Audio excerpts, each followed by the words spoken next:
১/১১-র বন্দোবস্ত বলতে কিন্তু এটাই বোঝায় যে সেনা সমর্থিত এবং বিদেশি শক্তির প্রভাবে দেশে একটা জনগণ বিরোধী গণতন্ত্র বিরোধী একটা সরকার।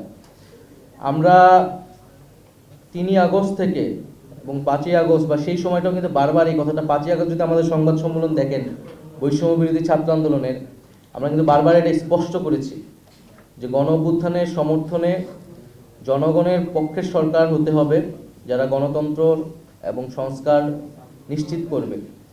আমরা সেনাবাহিনীর প্রতি আমাদের শ্রদ্ধা আছে। সেনাবাহিনী দেশের গুরুত্বপূর্ণ একটি প্রতিষ্ঠান, কিন্তু তার কাজ নয় রাজনৈতিক বিষয়ে সিদ্ধান্ত দেওয়া। তার কাজ দেশের প্রতিরক্ষা, দেশের নিরাপত্তা নিশ্চিত করা, এবং ক্রাইসিস মোমেন্টে তারা এখন রাস্তায় আছে, আইন শৃঙ্খলার বিষয়টিও দেখতেছে। সেনাবাহিনীর পক্ষ থেকে 626 জনের একটা তালিকা, যেটা আমরা দীর্ঘদিন ধরে শুনে আসছিলাম, সেই তালিকা প্রকাশ করা হয়েছে। তো এই তালিকাটা যদি আরও আগে প্রকাশ করা হইতো, এটা তো আসলে 18ই আগস্ট বা আগস্ট মাসেরই ঘটনা, তাহলে আসলে জনমনে কিন্তু কোনো ধরনের সন্দেহ এবং শঙ্কা তৈরি হতো না, এবং এক প্রতিষ্ঠানের বিরুদ্ধে কেউ কথা বলার সুযোগ পেত না। তো সেনাবাহিনী আমাদের দেশের সার্বভৌমত্বের প্রতীক। আমরা চাই যে এবং সেনাবাহিনী এই গণ অভ্যুত্থান এবং পরবর্তী সময়ে যে ভূমিকা পালন করতেছে সেটা অবশ্যই গুরুত্বপূর্ণ।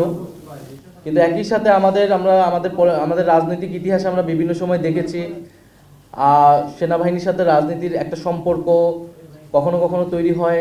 আমরা 1/11-এর ঘটনা জানি। এই সকল ঘটনা কিন্তু আমাদের গণতন্ত্রের জন্য, আমাদের রাষ্ট্রের জন্য এবং আমাদের সেনাবাহিনী প্রতিষ্ঠান হিসেবে কারোর জন্য কিন্তু কখনোই ভালো ফলাফল নিয়ে আসেনি। ফলে সেই বিষয়টা যাতে আমরা সকলেই বিবেচনা করি, যার যেটা কাজ, যার যেটা দায়িত্ব, সেটাই যাতে সে পালন করে।